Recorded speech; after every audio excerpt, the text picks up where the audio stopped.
Hello friend, welcome to my YouTube channel Swarnali official. তোমরা সবাই কেমন আছো? আজকে আমি তোমাদের সাথে শেয়ার করছি চুনো মাছের পাতুরি। কেমন হয়েছে অবশ্যই কমেন্ট করে জানিও।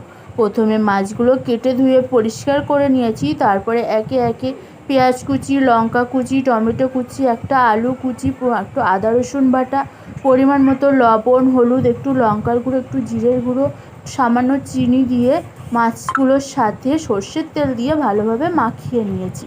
তারপর কড়াইতে কলা পাতা একটু সেঁকে নিয়ে তারপরে মাখা মাছটা দিয়ে দিয়েছি। ওপর দিয়ে কলা পাতা চাপা দিয়ে দিয়েছি, একটু ভাপিয়ে নিয়েছি হালকা আছে 15 মিনিট মতো। 15 মিনিট পরে ঢাকনাটা খুলে একটু কাঁচা সর্ষের তেল দিয়ে ভাপিয়ে নিয়েছি আরও 10 মিনিট। কেমন হয়েছে আমার এই চুনো মাছের পাতুরি অবশ্যই কমেন্ট করে জানিও। আর প্লিজ আমার চ্যানেলটাকে সাবস্ক্রাইব, লাইক, কমেন্ট, শেয়ার করে দিও।